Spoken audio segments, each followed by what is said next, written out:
You know what that is? Discipline. Selfish. No joke. We're legitimate. Let's fucking do this. Then do it. Do it 100%, because I'm trying to. We recognize that we are limitless.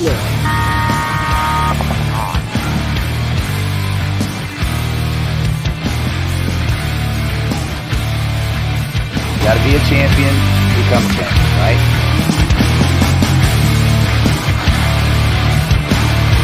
Winning is a habit because we create habits that lead to good execution and success. Welcome to episode 36 of the Coaches Show. I'm Coach Mike Bianca of the New Orleans Hurricanes, and with me is my friend and coach of AC Diesel, Ryan Gray. Tonight, we'll break down the finals match between Breakout Spa and Scalp at the recent NXL Europe British Invitational, and we'll do it with coach of Breakout Spa and San Diego Dynasty, Kevin Bredthauer. Tonight's episode is brought to you by Max Sportswear. For all your custom paintball goods, get maxed. And BKI, the best knowledge in paintball. Now, Kevin, I can't wait to bring Kevin in, but Ryan, links to sign up for our Chicago and Drew clinics are live now, correct? They are, yeah. So the links to sign up for the clinics are, if you're in Facebook, they're above. If you're on YouTube, they're below. If you're on any of the other places, I'll be sending out a bunch of reels to you over the next few weeks. Having the link kind of embedded. I'll also put it in the comments here, so everybody has it. Oh, that's not it.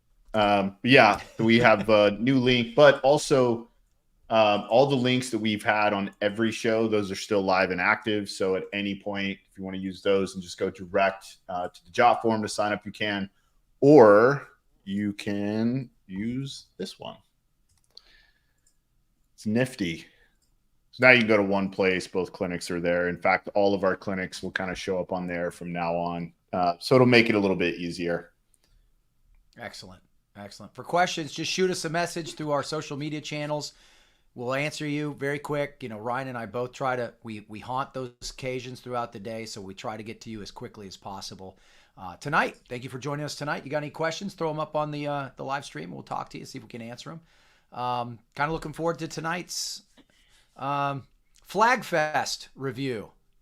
Yeah, and I do want to talk about the clinics, though, kind of before we jump into the Flag Fest. Let's do it. Again, I don't want to beat up on those guys too much because I don't want to do their job. But so the clinics, just to be clear, are we're going to be talking about tournament prep, which includes field walking, data collection, off the break probabilities, and then also like overall team culture.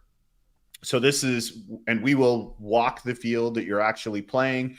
So if you're going to the Drew clinic, it will literally be as soon as Nations Cup is over. We will put up the location as soon as possible. They're still working on kind of where we're going to do that.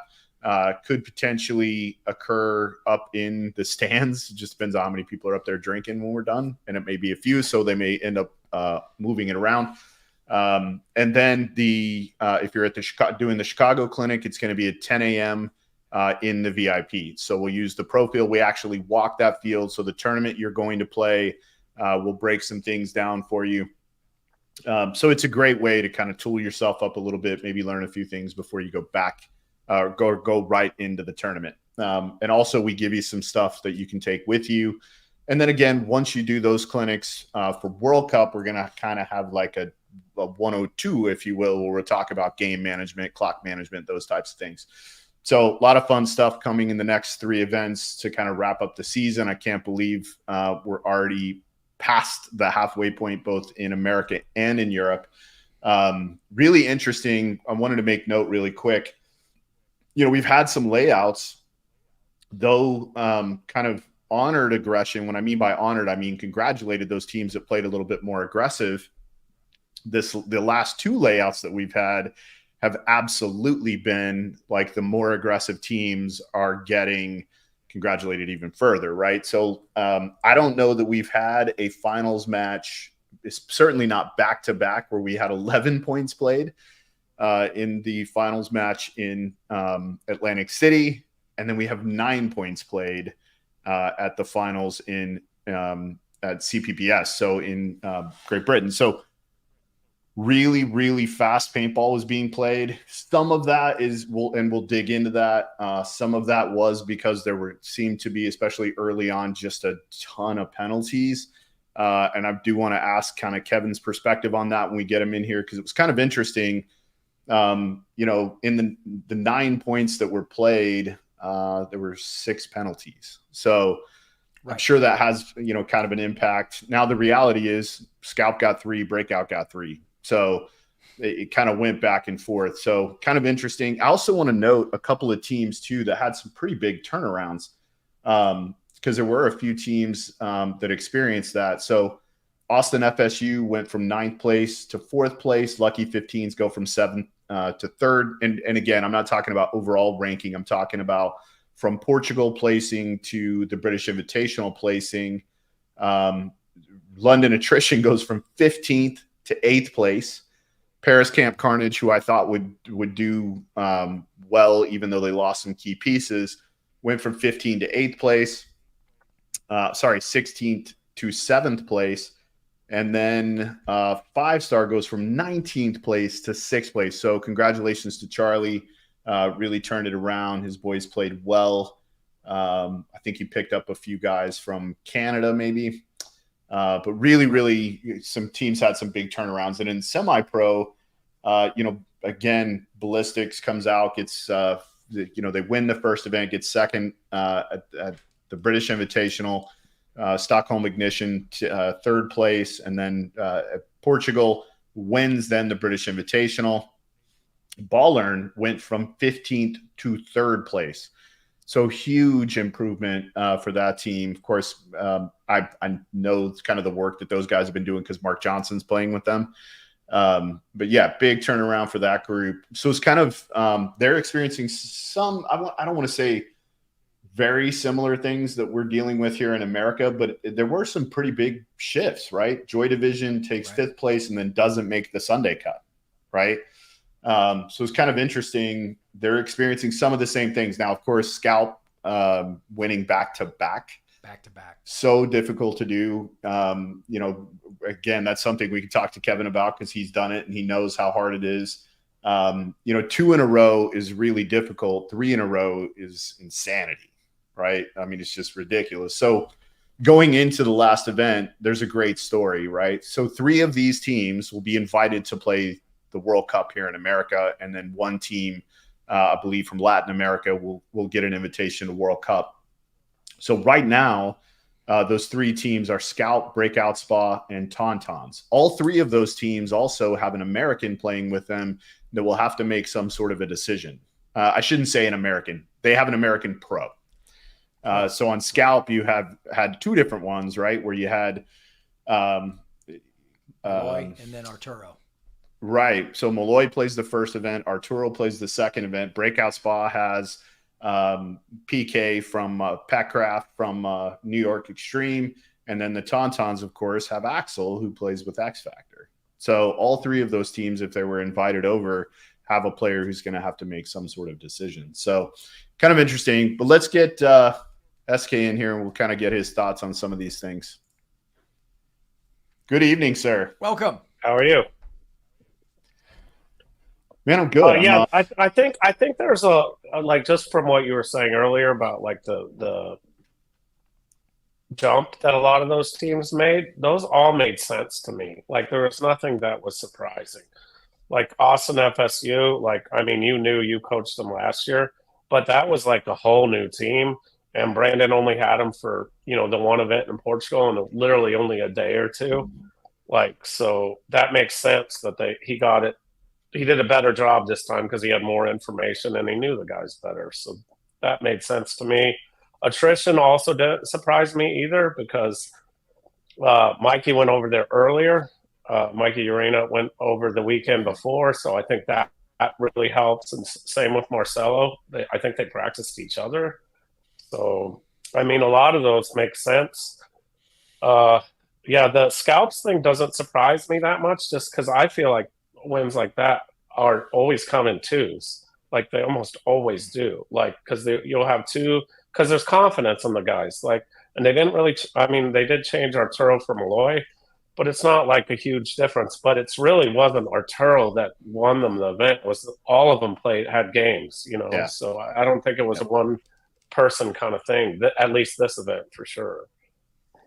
Right. But yeah, so I don't think any of that was surprising to me. Well, that actually brings up an interesting topic. Oh, I'm sorry. Go ahead, Ryan. No, please. Well, I was going to talk about that from a perspective of, you know, your work with Breakout Spa, right? How much time do you have to work with them prior to the event? How involved are you, and what's that process like? Not much, because like for me, like this year we had 2 couple-hour practices, so like the Wednesday and Thursday before of the event, and so I don't have a whole lot. And from this year to last year, we changed several players. Like, I mean, Pat came over because Nick was playing with us last year. So Pat came over. And Pat's a new guy. I mean, I coached him at the USA thing, but that was really, I didn't know him that well. And then like Vasily came over for the first event, but couldn't, like, for whatever reason, I'm not sure why, maybe someone knows. Russian players have a really hard time getting a UK visa. Like, it's always been that way, and I'm not sure why. So, but it's been that way since I started playing. Like when the Russian Legion would play 7-man a long time ago, like they'd always be missing guys. And I don't even know how Smotrov made it there, because usually it's pretty hard. I'll tell you from last year, because I had to deal with some of this to help him get around Europe. He has to go into Turkey and then spend a night in Turkey and then come into Europe from Turkey. So it's kind of a weird situation. Like they can't be coming directly from Russia. Right. So because you're right. Because Pantalev did that too for the Portugal event. He flew to, I think it was Turkey or Dubai or something, and then flew from there to the event. It's really weird. Kind of weird. Yeah. Yeah. I mean, I understand there's bigger political things going on, but we're just paintball players. Like, we're not that important. Right. And it's interesting too that they still show up with a Russian passport. Yeah, exactly. That's what I find. I'm like, what? Why does that matter? So yeah. So you have them for Wednesday and Thursday before the event, right? Right. So what is your main focus at that point? I mean, I assume they've had the layout for what, 3 weekends before that? So that is the one thing, that they're an experienced team. So, but they also they practice the layout, obviously, and then they usually play at least 1, maybe 2 tournaments, because there's a Belgian league, a German league, and then they'll go practice like PP Arena, or the Polish teams come and play them. Like, they'll play somebody. And then usually one of the guys on the team will give me info of what he thought worked well and where everyone played, so I'm a little ahead of schedule. But this event, we were missing 2 guys, so like I only had 6 guys, so I don't really have any choice for people. Like, honestly, 6 guys. Sometimes that's tight. Great. Yeah, I think it was good for us this time because it gave us more reps, and everyone was happy, played a lot, but yeah. Okay.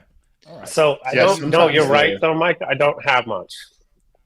Right. So you don't have a lot of time to do that. So it's interesting to me, granted, they have that significant amount of time on the layout, on average 3 to 4 weekends. I think it's released well in advance of the event.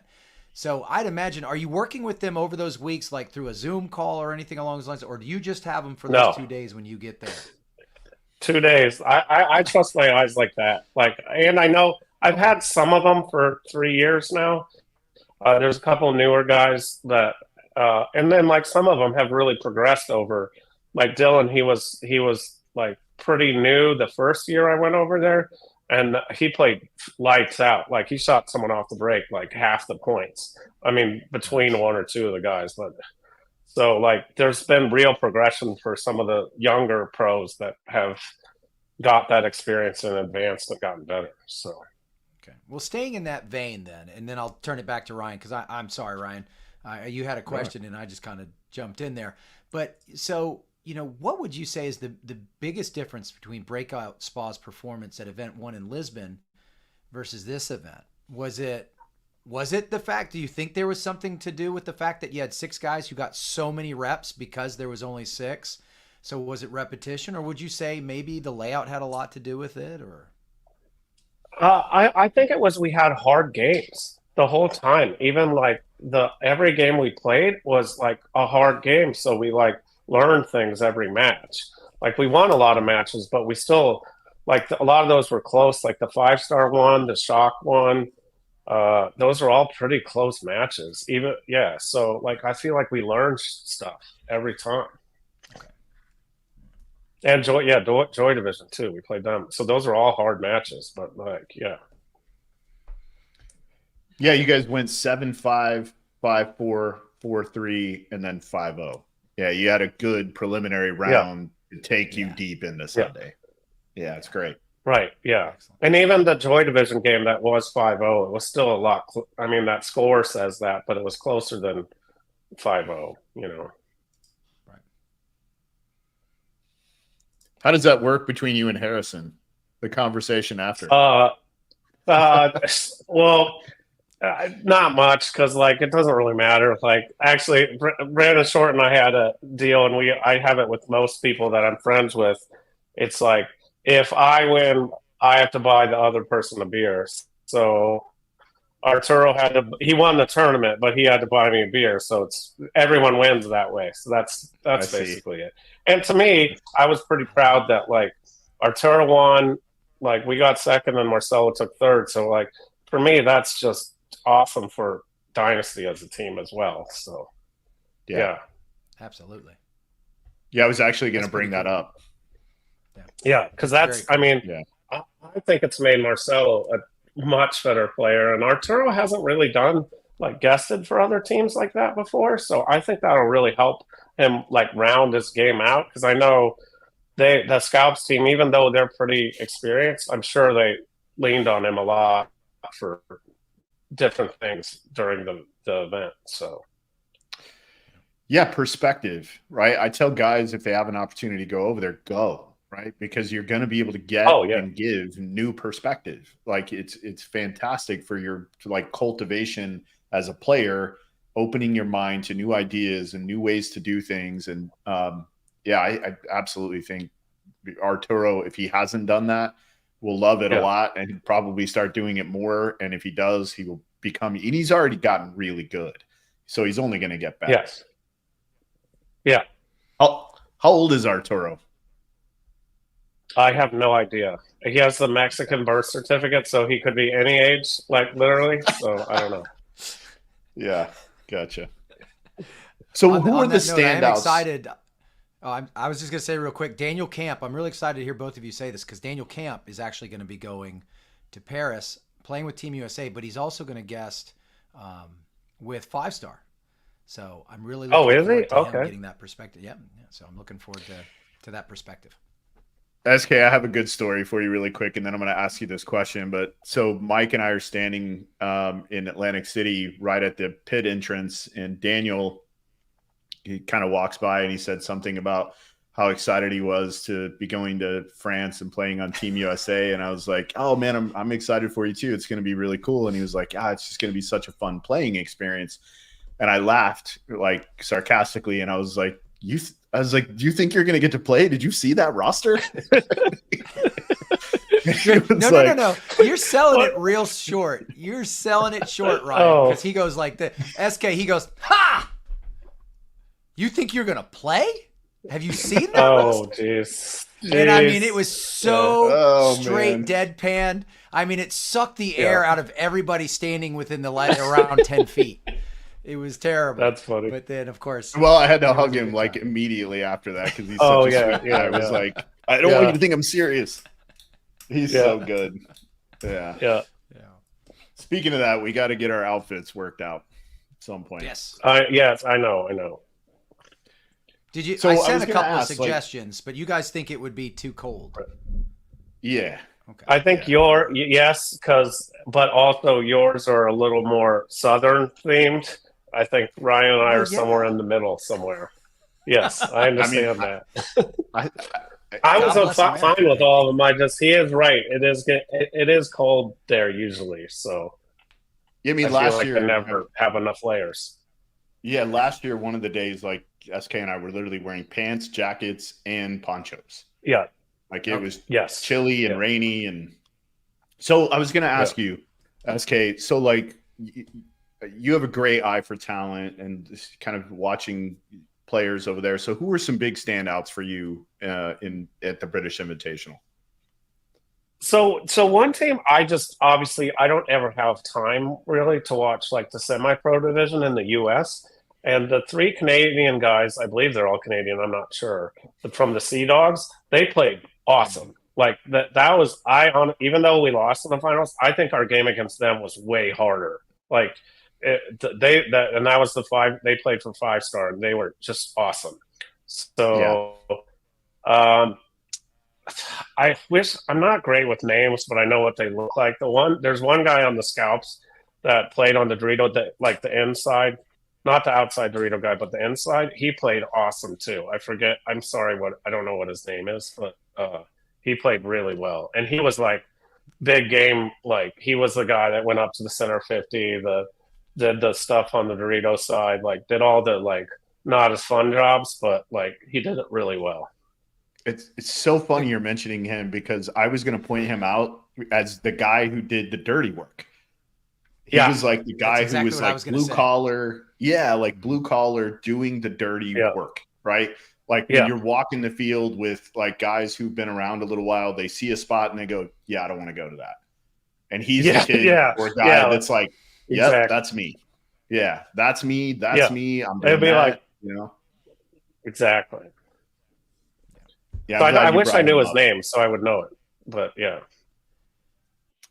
Well, somebody in the chat, if you know that guy's name. Yeah, someone in the chat. Yeah, if you know that guy's name. Charlie's in here. Charlie, if you know that guy's name, let us know who he is. He would play that center brick, or he play that can Dorito side. Yes. Yeah. But he also would go from the can into the. Yep. Yes. Yeah, he was tough. He was tough, especially when you guys started shooting him out of the middle of the field. It seemed like he was just like, all right, fine, I'll go over here and shoot you guys from over here. You know, like you're going to keep me from doing the job I want to do up here. I'm going to do the same job. I'm just going to do it over here. Yeah, he was tough. Yep. All right. Do we want? All right, you guys want to break? Yeah, you guys want to break down a finals match? Let's break down a finals match. So I have a question for you. While he's pulling that up, you know, SK, what do you think? Do you feel like you had a bread and butter play for this layout? Not really, but we were really, really successful in shooting that snake eye off the break. So like really well. Like I don't know exactly how many times we shot him on the finals, but I know they got a penalty or 2 from that guy. I think it might have been Arturo. I'm not sure. So we may have shot him more than I thought. It was more than likely Arturo. Okay. So we basically used. So he did. We did. So we had a guy shoot from the back center, the snake side, and then a guy step out into like a blind area and shoot on the other. So we shot on both sides of that snake one. So literally like this. So even when they were just like diving in at the end of by the finals, and we shot him so many times. And you're talking about Scalps, here from the blind zone, yes. Right? So on this side, from the blind, and then the back center too. So it sort of was a triangle to shoot that guy, and people didn't. It was pretty risky to run real wide, so like a lot of people didn't very much. So yeah, so that I mean, I didn't have a bread and butter.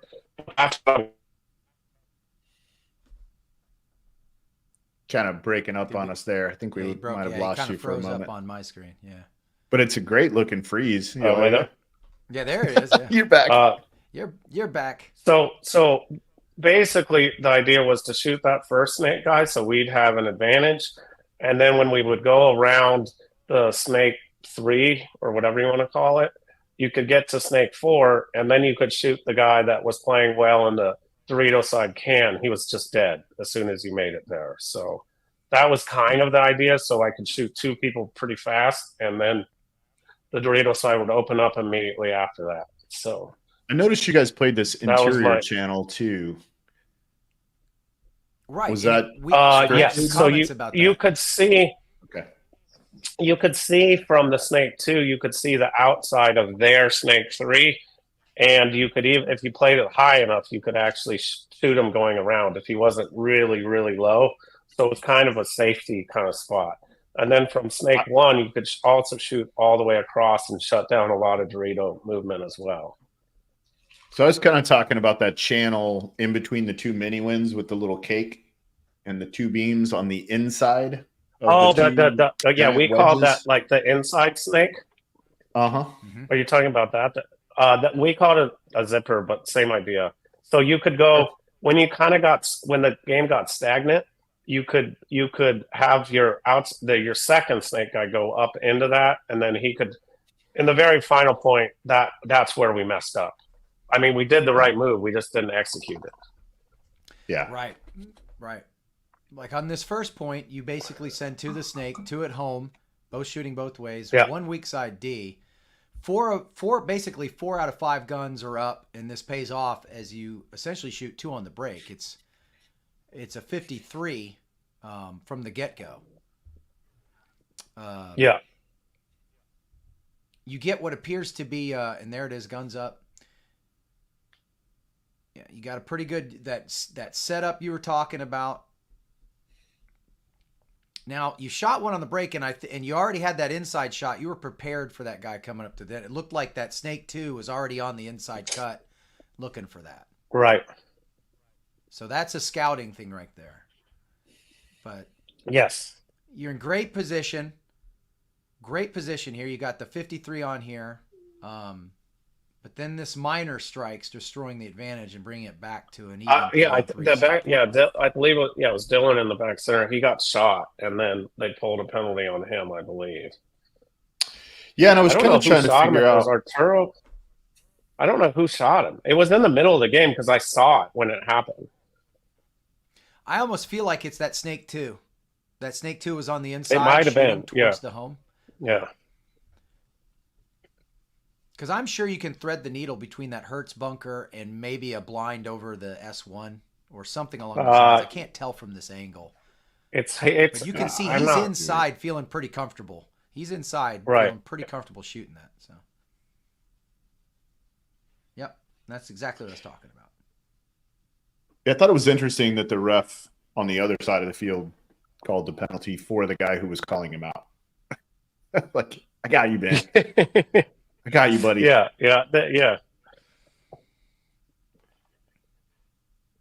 I love so this snake. Snake. The penalty yet? Then. Oh, they did. They did. No, they pulled the. I don't know if they pulled the axle or pass. Was this ref here, and they pulled a guy out of that tower? That's right, and this is where Arturo goes through. Now, he draws a penalty, effectively ending the point here. Yeah, he shot in the leg or something? Yeah, he was shot. I think I can't see because it's from the inside, but this is also an important thing for reffing.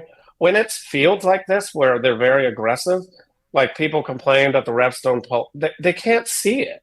Like, it's like, How can they see, especially with this inside snake?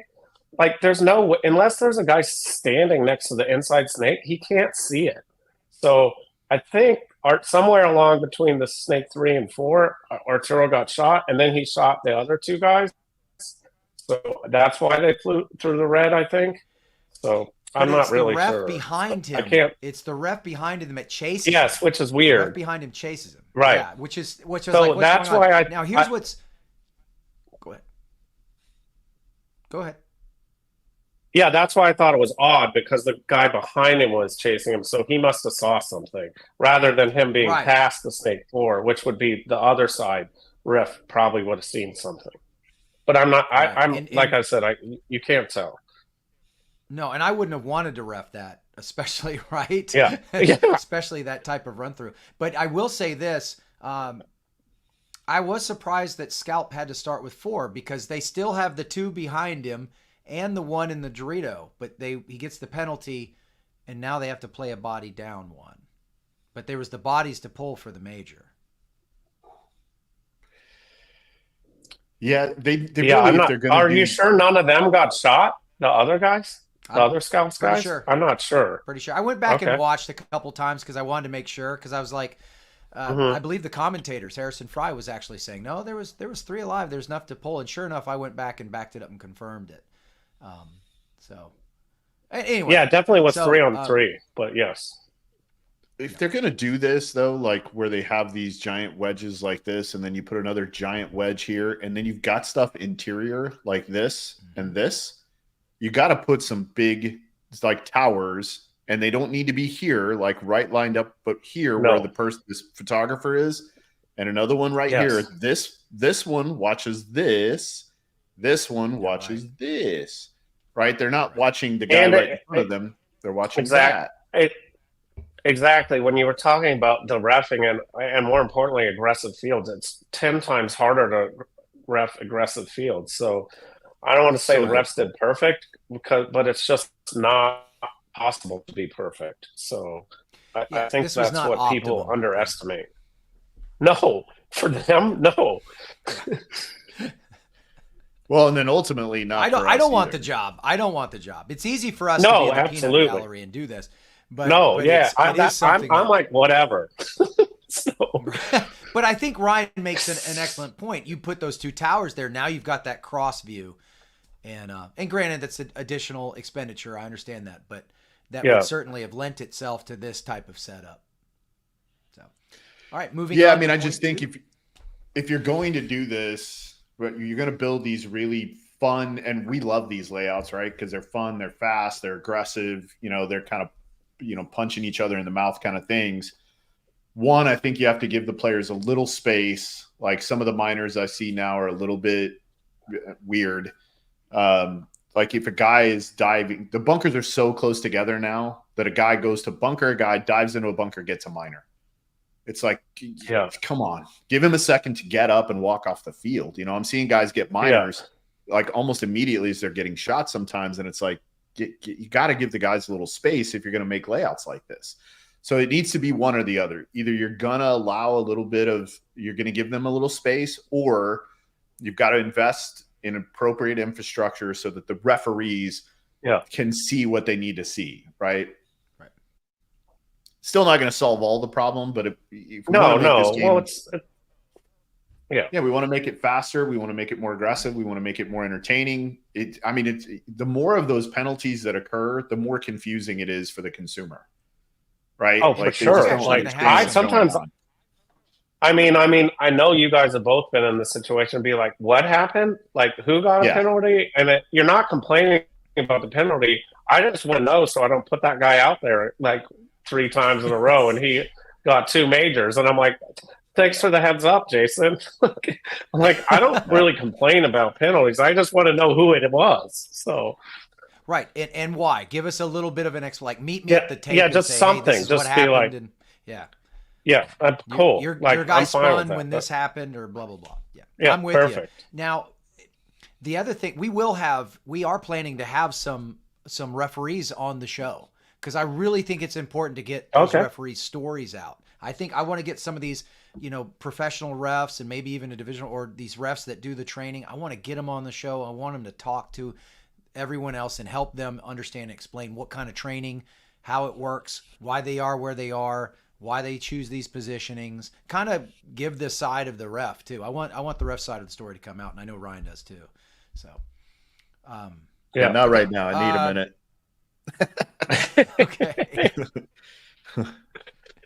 I just feel like so really there's 7 penalties because I missed the second one or the first one in this point. So there were 7 penalties and 9 points played. That's a lot of participation by the referees. It's a little much. Yeah, for sure. Yeah. I do like this route your Dorito player takes on this one. Same. You essentially go a 2-1-2, but I'm pretty sure you put 3 guns on the snake this time. It looks like that. Because you were talking about earlier, you were doing that pinch, and then it looks like you're having your Dorito side runner shoot across. I don't think so. I think he's shooting for a guy. I can't remember this point, but I think he's the guy that's outside on the Dorito side is shooting Dorito way.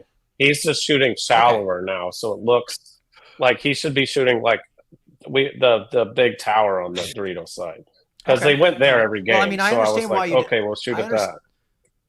I understand why you don't remember it. It was a 7-second point, but yeah. But it does.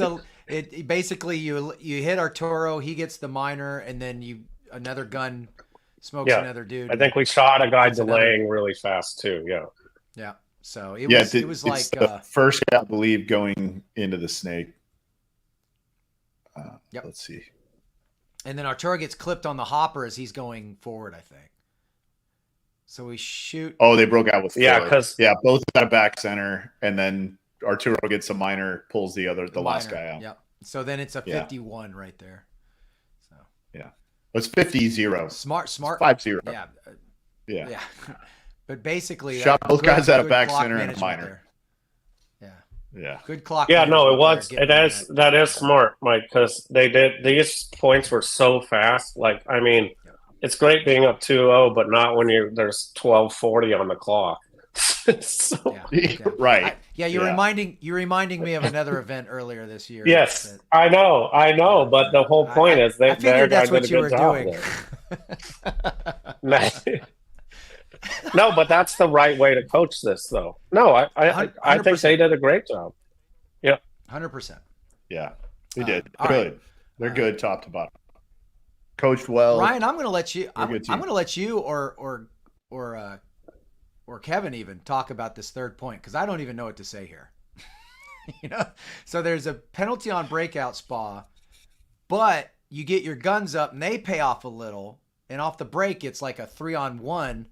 But your player makes it a 2-on-1, but then for some reason just completely, I'm not saying he forgets about the D side, but he didn't seem too concerned about the D side presence. I mean, he probably didn't have time to even know what was going on. He didn't even know he was in a 2-on-1, really. That's probably why he's hopping so much. Yeah, I think that's Tristan, so I don't think he had any idea what was going on, because everyone just walked off, so... And he played. Yeah, and when well you get decimated like that in the first few seconds, you just have no time to count. You don't know how many of your guys are coming off. You don't know if you have a guy on the Doritos side. Like, it's just chaos. Yeah, right. I thought he played really well. Just chaos. Yeah, he is one of the guys that from last season to this season has improved dramatically. So, I've been very happy with his progression as we've gone. Yeah, and you guys got another minor. Think about this question there from, also from Zinger PB. Do you guys find that heavy ref participation leads to less aggressive play from the players? I don't think it makes any difference. I don't think so. I don't either. I will tell you I disagree. I think when referees get involved, it certainly makes the players second guess moves sometimes. I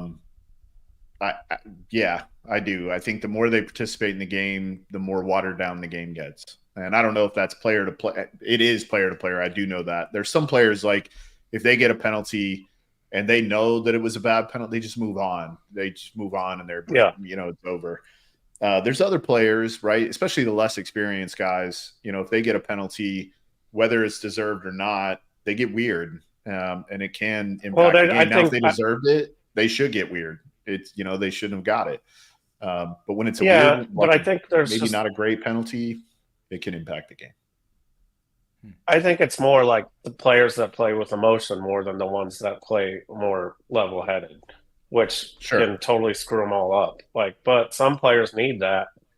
I don't know. It's different for every person, but yes. Yeah, totally. Because I think there's other players that when they get the penalty, especially if it's a bad one, they get fired up. Well, they get fired up. They go the other way, right? Because now they're like, correct. All right, I'm going to go get the next one. Like, I'm going to go get this one. Exactly. Yeah, it's good. It's good. All right, so this is a point I think – yeah, this is a point I think Mike and I both have questions on. Yeah. So 0.4, right? It's 2-1. Yeah. Almost 12 minutes on the clock. 5-on-4, and your guys make a good read here, or so it seemed to begin. Yeah, we shot that guy. I see a body. Yeah. Yeah, they see a body come off snake way, and then they commit the snake way push with 3 assets getting out the snake side. But it seems like your guys either didn't know the situation or didn't know how to break this setup. Scalp evens it up, but then you lose 2 bodies back to back. Like they bring it onto it, you know. So after 4 points, we have a tied ball game at 2 apiece with 8:23 left on the clock. But Ryan, do you want to ask the question? You want me to ask the question? I'm a little confused. Well, I'm kind of waiting till the end just because I wanted to know, like, if there was something you saw in this, or if you went into it with the mindset of like, we're a better team, we want to play more points. But like, you towel this point, why towel? Yeah. Did someone get shot? Well, you're up 2-1. There's a lot of time left. Yeah. And I'm just wondering. Oh, like, maybe I saw one of my guys get shot.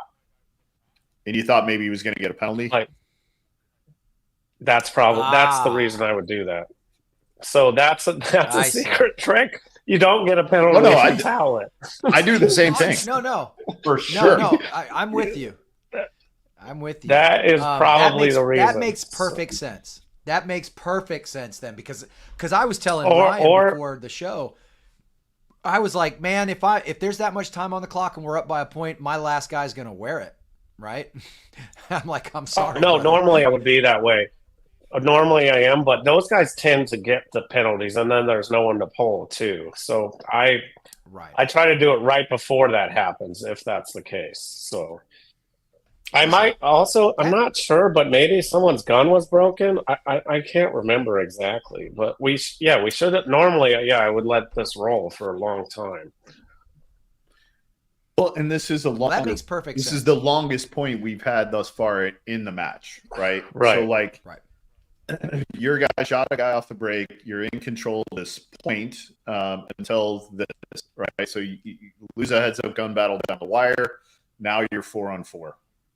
So, but again, everything's still good. Everybody's okay. We're not freaking out. We've got bodies in, decent space.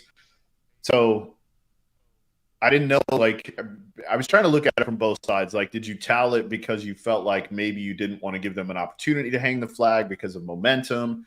So there you lose 2 guys kind of at one time. You're now in a 2-on-4. Yeah.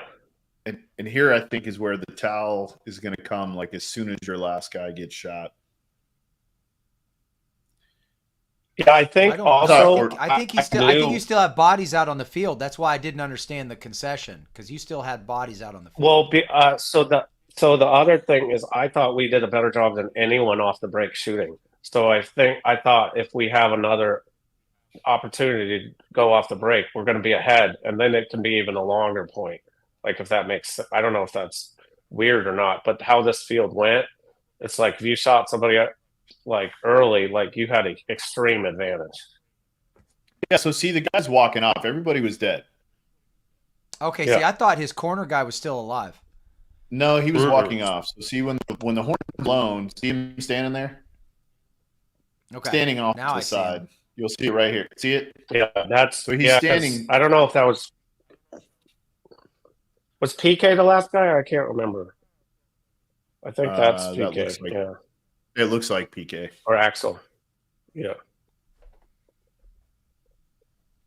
Yeah, it's just kind of interesting. I just didn't know. Yeah, I didn't know if maybe you toweled it because I didn't know the reason. I was hoping you could fill it in. Oh, also, I felt like the refs were very participating on the Dorito side all weekend. That was another reason. Yeah. They're participating everywhere in this match. Yeah, but like, so I mean, with it being like 3 or 4 on 1, like that's just bound for failure. Yeah, bad news. Bad news. Okay. Yeah.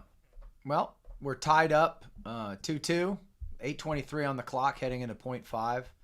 So basically, you're starting the match with 0-0 at 8 minutes and 23 seconds.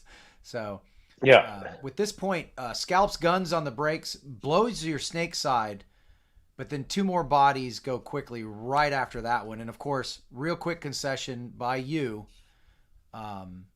I think this ends up being a 44 second point. But, I mean, they pick up your 2 snake guys, and then boom, there's the next 2 bodies right there. Pat Kraft tries to make something happen, and then I think you're on the horn. So, Yep, you were on the horn as he meant it. So I like the fact that you see a guy trying to make something happen. But what are you telling your guys at this point, Skinny? So, no, well, I've always said, like, I'm like, if you know we're going to lose the point anyways, I'll give you 10 if it's close. If it's like a 4-on-2, I'll give you 10 or 15 seconds, but that's about it. Like, depending on game clock situations and stuff like that. But Pat knows that, and so do all the rest of them too. So, yeah, I start an internal clock once that happens. I'm like, all right, mine's a little bit longer. Mine's about 20 or so seconds, 20 or 30 seconds to show me you're going to do something. And if you're a potty plant, correct. I'm hitting the horn. Yeah. Yes, exactly. Or you can't do anything. There's other times the guy just literally can't do anything. So, right, yeah, he's being sat on, and they know it. So, point 6, you go conservative a little bit by what you've been showing so far. Conservative with 4 guns up, and you strike first with I really like your player's secondary bumps snake way on this point. Scalp ends up repositioning, though, when they recognize it's actually a very interesting tactic. Because what's going to happen is he's going to reposition from the snake way. He's going to recognize that basically you had one body Dorito.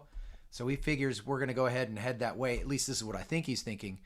We're going to head that way and try and bully that weak side. So he spreads Dorito way. Let's see. But that ref, he really wanted Arturo to be out. Yeah. I don't know if we bounced him or something. Yeah.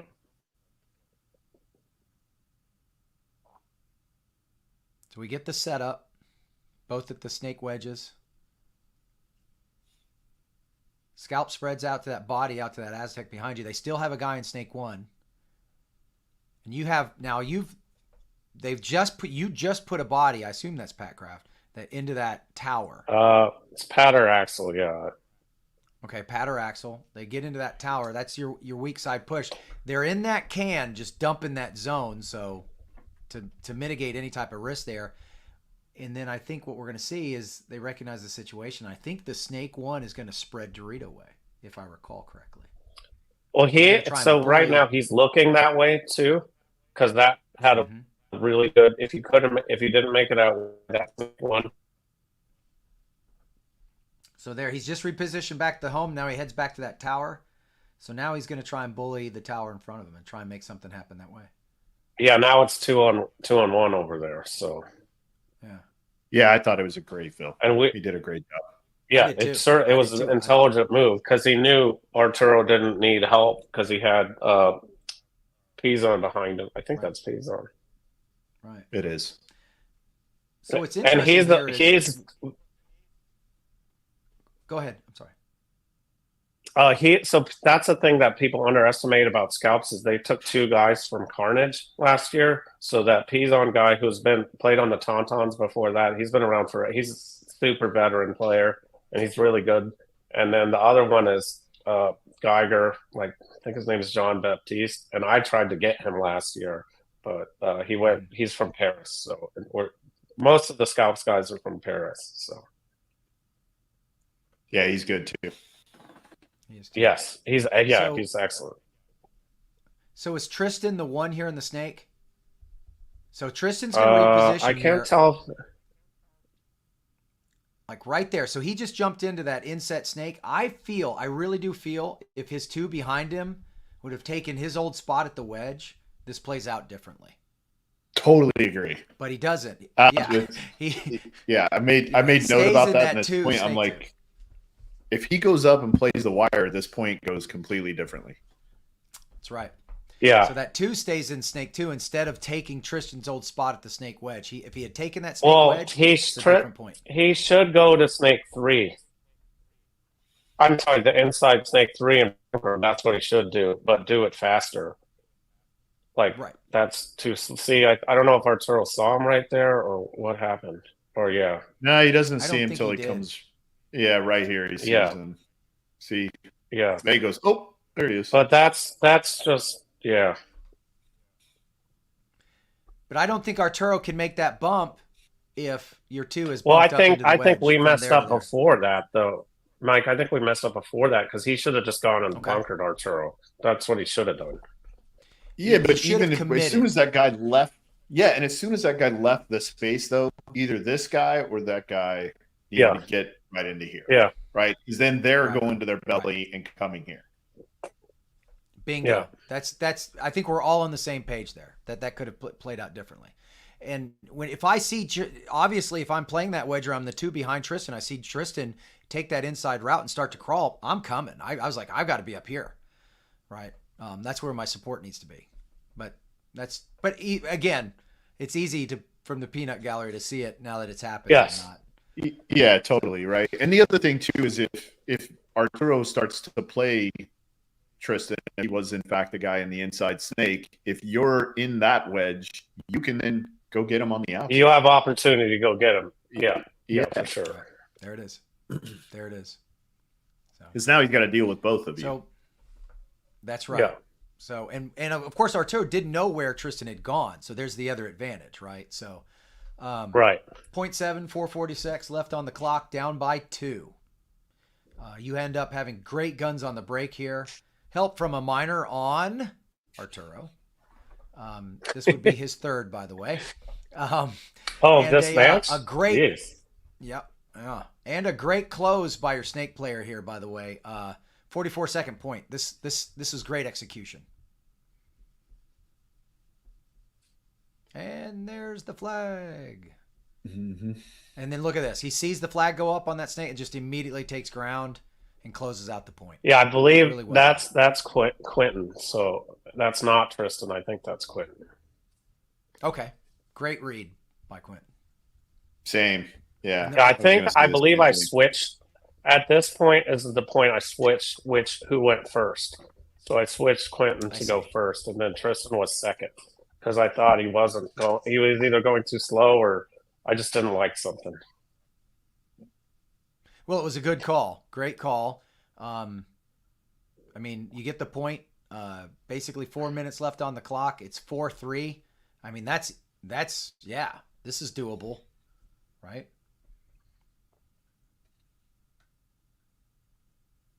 Now, 0.8, I find interesting as well. So you've got, we talk about momentum in plays. I'm a firm believer that momentum is a thing. I think you've got it now. Great secondary on this next point. And read from your snake player. Again, I assume you kept it after seeing what you just saw. Yeah. I would have run with that same perspective. So again, basically the thing was from the snake player. So the thing was, Quentin is my team calls him Mac. I don't know why, but so Mac is a much better job at playing blinds and stuff and shooting off the break than Tristan does. Okay. So, and on this particular field, it's kind of like I needed him in both spots, and I don't know, I don't know. I get it. I know how that goes. But I have. It's just last event, Tristan was lights out in the snake, so it's just like one of those things. So, is he a young guy? Yes. Yeah. Well, he's going to be a monster. So great secondary read from the snake player, but another penalty. Still a good close though, because I think even though you get the penalty, you end up in a 2-on-1 advantage, and you close out pretty well.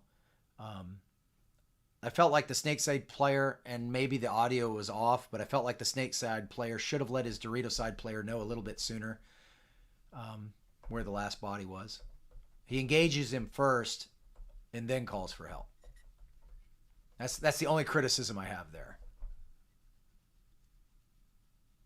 So here's the penalty.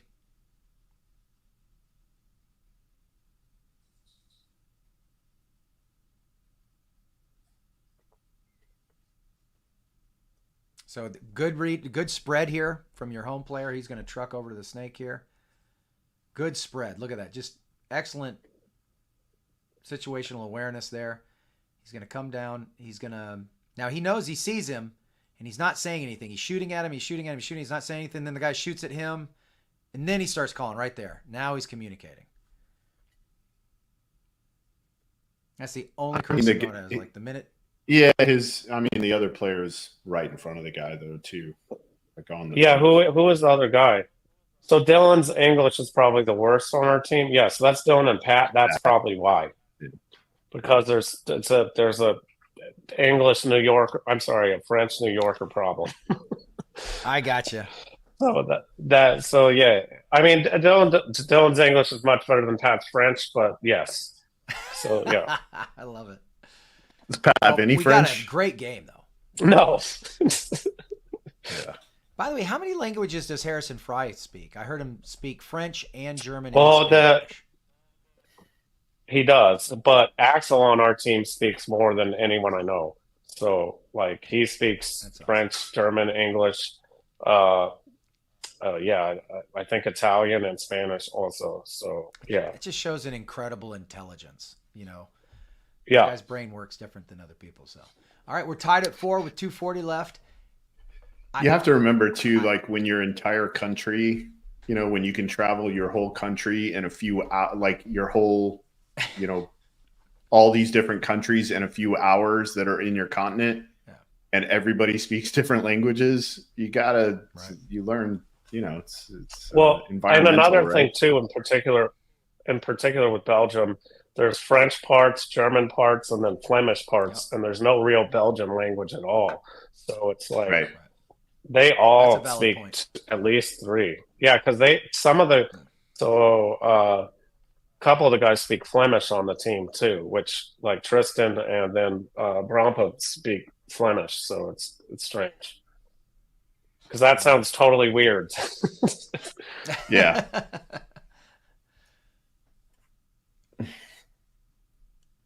This point was fascinating to me. This was heartbreaking. Before you joined the show, I was telling you. This is the one we screwed up big time because we knew what to do and just didn't do it. Right. Like for instance, when he takes that inside route, I almost feel like how did he miss that first? He has the drop. You know, how did? Well, I don't know why he didn't go get him. Right. What the minute at least trade, right? So once he should have just gone and got him. Yeah. There it is. Just go get him. Because I just don't understand how. The longer you wait, you don't know where the other snake guy is, and I don't know why he didn't just go get him, or at least, I don't get it. I don't know how he missed him either. That's what I'm saying. I don't know how he misses Arturo. The minute he misses him, commit. We got to go. You know? And why has the 2 behind him? Or Tristan should have gone and ran him down from the outside. That would have been the best move. Same situation we talked about earlier. Yes. And I'm flabbergasted. Why was the 2 behind him not in the snake wedge already? So that when Arturo's jumping or what have you, he's peeling his head off, or when he sees Tristan engaging, just run him down, right on the outside. Yeah. So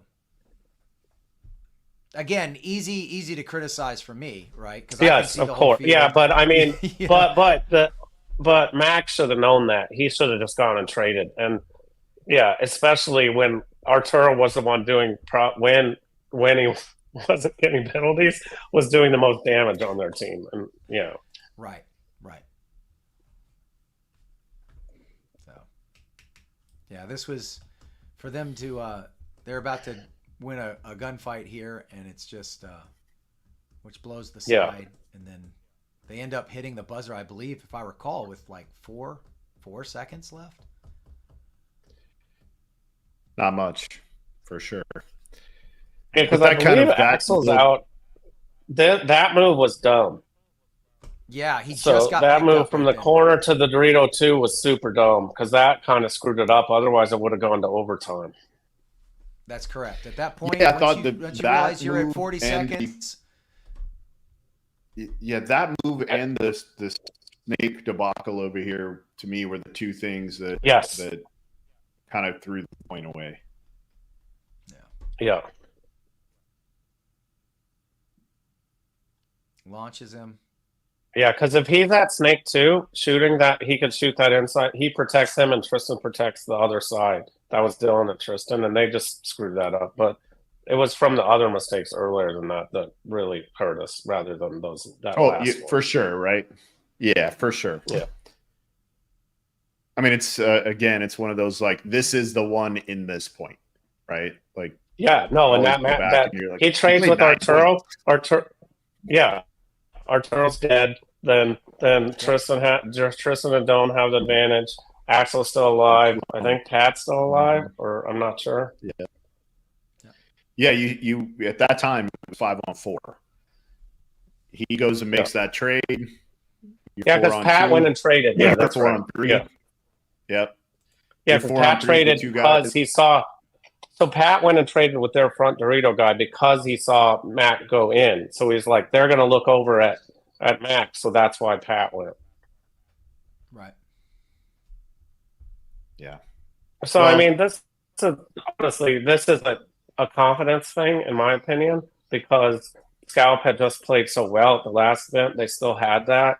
And I mean, they played pretty well, but like, yeah, I think those are small mental errors that fix this. Yeah, no, 100%, 100%. You know, that's what a great learning experience too, right? You can sit there and watch that tape with your guys. Yes, and that's just going to make them that much smarter. For Tristan and Pat in particular, they hadn't been to a finals like this before. So, like Dylan and Mac and Axel have. But like, yeah. So, and it's a new team, you know, for Pat and Tristan. He's still so young. Like it's fun. I'm not disappointed at all. Like, yes, sure, it's frustrating to see when you're that close, but at the same time, I'm like, that's good. They're gonna hate this. This is perfect because then the next event they're gonna be ready to go. You can build on that big time. Absolutely. Yes, exactly. That's the right ad. Yeah. And all knowledge and wisdom of being in all those tough matches. Yeah. 100%. Excellent. What a beautiful venue, man. I love CPPS. No, so that's something that you went last year, Ryan, but that pro field is the best pro field setup I've ever been to. Yeah, it's gorgeous. It's not close. Yeah, the field is immaculate. He does a great job taking care of it too, like in between days. Like it's nice the whole time. It's the best turf. It's like I don't know. They just do a fantastic job, and I believe that's just Ainsley's OCDs and stuff. Well, God bless him because it looked amazing. No, I agree. It was last year too. Yeah, it was fantastic. Wow. So, and I love the berm, right? Like, and that's that's thing nice. About Europe. Yeah, and European paintball, they stay. You know, they don't all run back to the hotel and watch games online. They stay, right? And they're everyone does. Like, so so the one thing that I've developed that Ryan, is the Joy Division coach, which you guys had on earlier. You're on.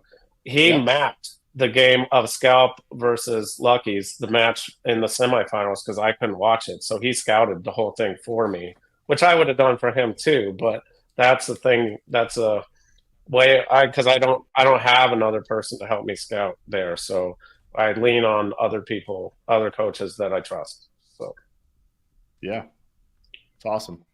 That's awesome. Yeah, that is cool. I mean, you think that would ever happen in America, Skinny? Yes, it does happen for me in America too.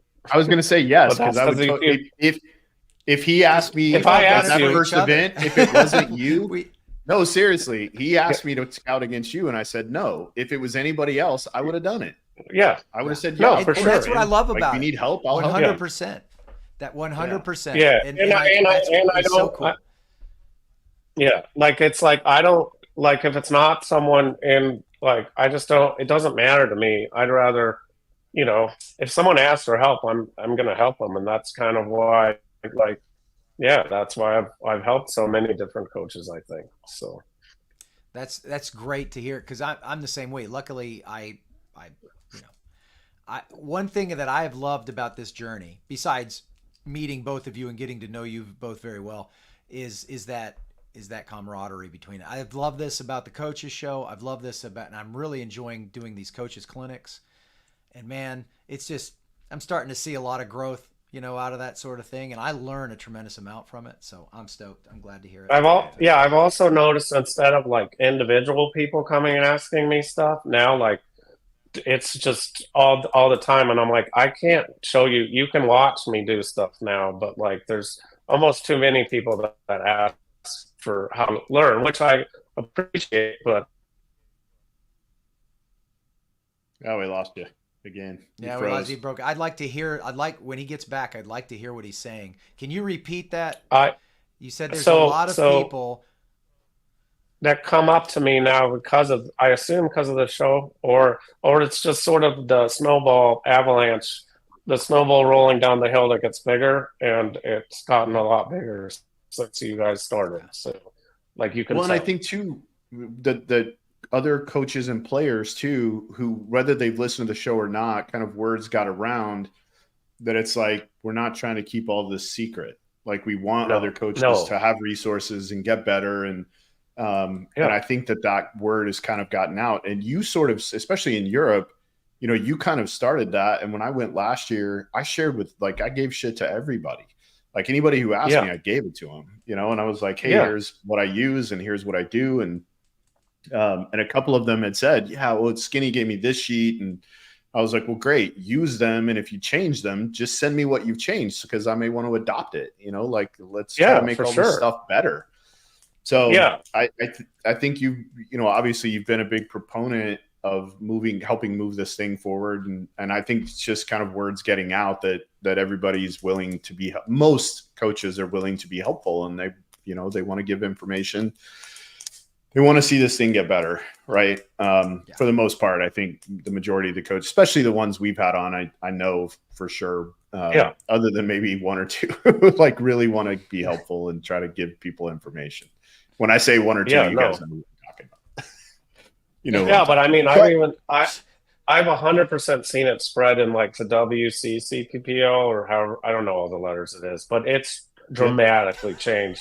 And that's because it went, like, I don't really coach much there, but it went from me to Kyle to all these other people it slowly like trickled. And now I walk around, and that some people don't even know, like I don't want to call it my system, but it's like my skeleton. And I just walk around and they're using it. And I'm like, this is cool. Like that's the biggest compliment. I use your skeleton. Yeah, I use your skeleton. I could change it. Yeah, you just adjusted it for you, and that's what you should do. So I think it's the biggest compliment in the whole world. So that for me, that's what makes me happy. So yeah, it's awesome. Hey, while we have you, I want to talk about something that I keep hearing players say, and I don't want to say it's kind of funny, right? But at the same time, it's like interesting to hear their perspective. But I hear people saying, and this is so layout driven, at least to me it is. And I want to get both of your perspective on this. The layouts we're getting now, they are faster. It's much more difficult to play a slow kind of methodical gameplay on them. People are seeing what the Russians are doing, and there's a couple, those of us that know what's happened with that team over the last few years. And now kind of the new resurgence of money going back into it, where the guys can play 5 days a week again, and they can do some of the things they haven't been able to do over the last few seasons. Do you think that what we're seeing now is a evolution of the game, or do you think it's a devolving of the game back to kind of what we saw in the earlier times, with a more, and I don't want to say ballistic because that's only right for one team, but a more risky breakout, where teams are being kind of more comfortable with, hey, we're going to go win or lose the point in a minute and a half, right? Maybe it's 2 minutes depending on the team. And maybe they don't even know that they're doing that. But as I'm like watching, it's like when I watch games, I just go ahead and scout it, right? While I'm watching it, I scout it. So what I'm seeing now are teams like, we'll use the Bears as an example, because I think they're a decent example of this. A team that kind of everybody felt like at the beginning of the season will probably underperform, right? and they've done okay. Yeah, and yeah, they've done so taking a lot of risk, right? They've got guys kind of spread out all over the place. They're moving around really quickly. They're playing more of like the European style where they maybe shoot and then they seconds and thirds happen really quickly, right? I don't even know if you've seen this yet, but with I think that's different. I think with the Bears, I watched them, and I think the thing that's different from them, at least from last year, is their communication is fantastic. Like, if you really pay attention, for sure. Their vision, they're like, I don't know all their names, but some of their 2s and 3s, their vision, they know where everybody is all the time. So I think it has a lot to do with that, rather than once their other front guys know that information, then they can do those seconds and thirds and whatever.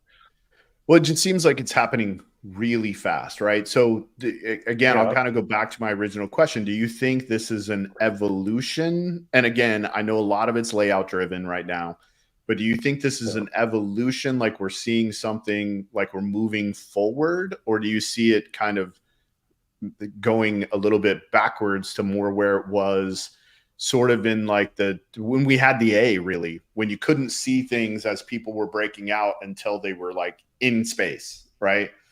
And also the other thing I'm seeing is guys are spending more time now in between space with their guns versus just sitting in a spot snap shooting. Like getting out into open parts of the field and using their gun as a bunker again, right? Versus getting to 5 spots safe. We're going to shoot one guy off the break and then we're going to matriculate down the field.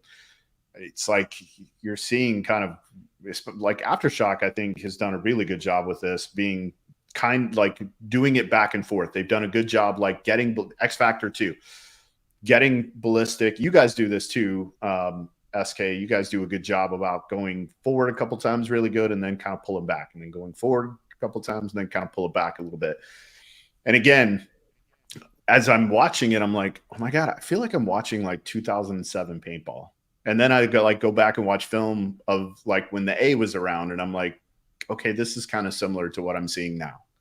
So do you think it's we're evolving into a new style of play, or do you see that as kind of as reverting back to a more chaotic, and again, chaotic and ballistic is not the right word because it is choreographed, right? What's happening is choreographed. Yeah. But kinetic. Do you think it's, do you think it's like evolving? Like, were we moving forward, or have we actually kind of maybe taken a step back a little bit? I think it's more evolving because I see many teams do more scripted, choreographed plays, like after 5 seconds, after 10 seconds, after that. And that's a higher level, in my opinion. Like, and it doesn't always work, but you know if you won the point faster or not. So that's not, I don't think it's like that. I think it's more, the choreographed is the right word. Yeah. Well, you just know if you won it earlier. I love this topic and I love this conversation because I've been saying this for about 2-3 years now. I've been saying that the game has become more academic. And what I mean by that, and I think you've just helped me explain this better, both of you have. You're saying that, hey, we're seeing this old style, pressure, right? But it's choreographed. I think the difference between 2007, 2006 was the concept was aggressive, bloody knuckle pressure. But now you're seeing the choreographed pressure. We've realized like 2 or 3 people. Right. We can now plan this. Yes, we can now plan this. We can now apply this pressure through a planned choreographed. Before it was gut, go get them, fly. Now it is a choreographed academic approach to the sport. I still think you're seeing the math, the statistical analysis of that playing out and the growth of it, the evolution, as you've said. So I really think that's it. I think that's something the Canes have tried to do a lot. We've tried to emulate a lot of teams who've done that, like Dynasty and Legion and etc. But I will say also that you still will see teams that are successful in that old style of, okay, well, we're going to reverse engineer. We're going to play zone paintball. We're going to play this type of paintball. And I think to your point, both of you that you've made, is that it is layout specific. but you can get very specific choreographs for specific layouts by specific teams. You're going to continue to see that from specific programs. And you may continue to see certain teams take a little bit more of a ballistic approach, which isn't so much choreographed. So does that make sense? I'm not sure. Yeah, I would. Makes sense, but Totally. Yeah, but I think it's also for the Red Legion in particular, it's just like what I said with the Scalps. There's a confidence thing there too. So between the two of that, they like believe a little more in those choreographed. You locked up again. But I do agree with you about Legion. I think the Legion, what Legion did really well in AC was it's a blind layout. No one's dialed their guns yet. Statistically, we should be able to make it through here. So I think that was a lot of it. And I think they played the analyze game, and they're like, we're going to go here and do this. You better stop it. Don't miss your first shot. Well, and kind of what I loved about not just love, but love about what they're doing is they're like, we're cool if we lose a guy or two off the break because we're going to put somebody in weird space that's going to shoot two guys in the side, right? And then like the other two guys are coming, right? It's just really, it's very interesting. And I'm like, I've had this conversation with several people over the last several weeks, like whether or not, because the one thing I know for a fact is all of the players are way more intelligent. They're way better with their guns, especially with the X-Ball format, right? We've had it for a long time now. Everybody understands it better.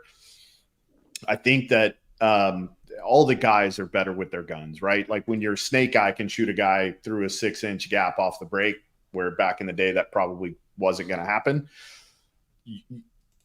All those guys, like that part of the game has certainly evolved, right? But it's like stylistically in the way the matches are being played seems like we're kind of going back in a weird direction where it's this slightly more chaos, which I think is what they wanted to happen, right? With the more beams and all that shit, they wanted to make the game have a higher tempo, which is great. I love that kind of paintball. I think it's a lot of fun to coach. I think it's a little more taxing on the players, but it's super fun. Yeah. It's a puzzle.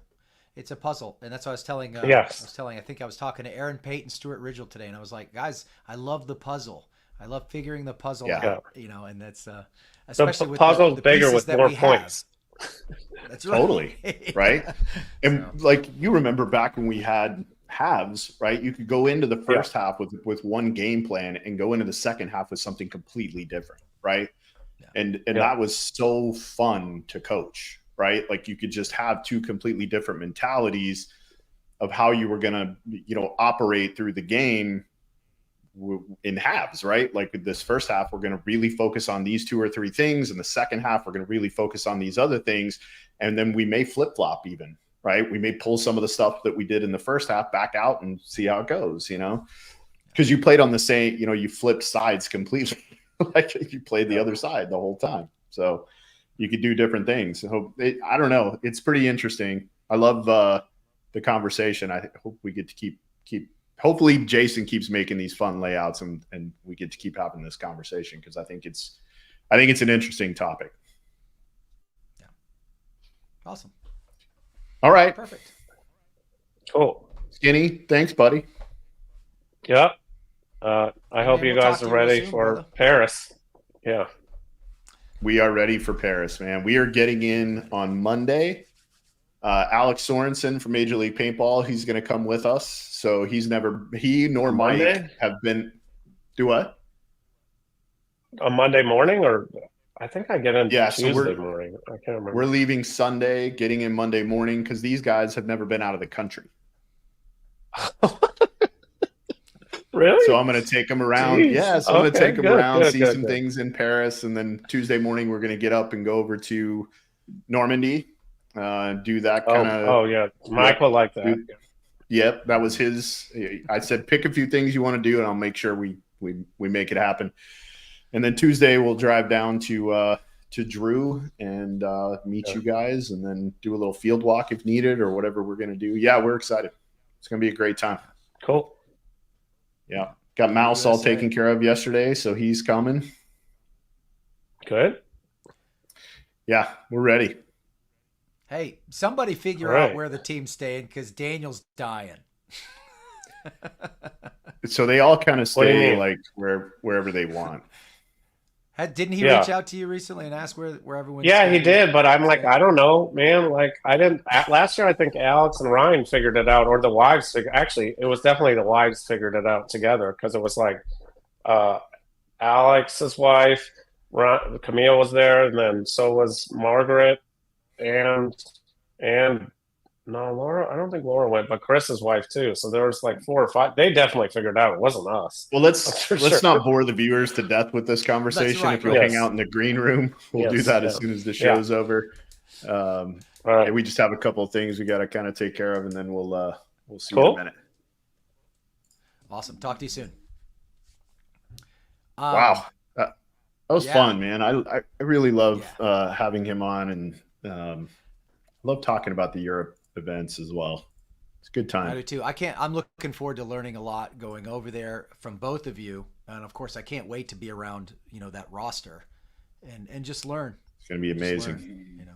Hopefully I'll be able to bring something to the table, but I'm sure most of that will be I like the 4-pod thing too. I'm probably on the like minority, but I like the 4-pod thing. No. Well, hey, before we leave, it would hurt me if I didn't talk about this. Yes. So, Official Paintball is running a 3-on-3 benefit tournament. It is this weekend. I believe you just to register, you need to call the field, go to their website. You can find their information there. I apologize, there's no information on here about how to register, but for those of you who know kind of Grayson and what's going on with him, it's a big deal. We're trying to the community's raised a lot of money. We want to continue to try to help his family. He's going to need a lot of services moving forward. So Mike got some really good news today. You want to share that? Yeah. So a couple of the Hurricanes are actually probably visiting with Grayson, or maybe they're not right now, but they were visiting with Grayson a little bit earlier in the Children's Hospital in New Orleans. He's moving his hand. He's able to throw a ball. He's able to feel something in his foot. Things are starting to come together. God be praised. It's the boy is fighting.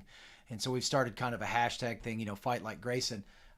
We can't thank the paintball community enough for everything they've done for Grayson and his family, his mother. Grayson is very important to us, very important to a lot of the Louisiana crew. He's out of LAX. He's an up-and-coming young talent, and I'm sure, if you can't make the event, you can always go to the Hurricane page or follow us on Instagram, and you can find links. Or you can go to GoFundMe.com and search Support Grayson's Fight and Recovery. Look for the one that is started by a gentleman by the name of Matthew Hodges. He's a teammate. He's a good man. And he is raising funds for Grayson's recovery. And thank you to all who have given so far. Please keep the prayers coming. They're working. Yeah. That's good news, man. Yeah. It's always horrific when something like that happens. And, it's a blessing to see kind of how the community has shown up for Grayson, and prayers are big. So, yeah. All right. Excellent. That's going to do it for us. Thank you so much for joining us on this episode of the Coaches Show. Thank you to Black Red Studios for use of the video, Major League Paintball for all the support of the show, Alex Sorensen, Kevin Fillers, and Tom Cole. And special thank you to Kevin Bredthauer for coming and being our special guest tonight. If you want to elevate your game, get the best knowledge in paintball at bkipaintball.com. Use promo Coach Show. The show is brought to you by Max Sportswear. We need to get maxed. I'm Ryan Gray with Mike Bianca. As always, be responsible.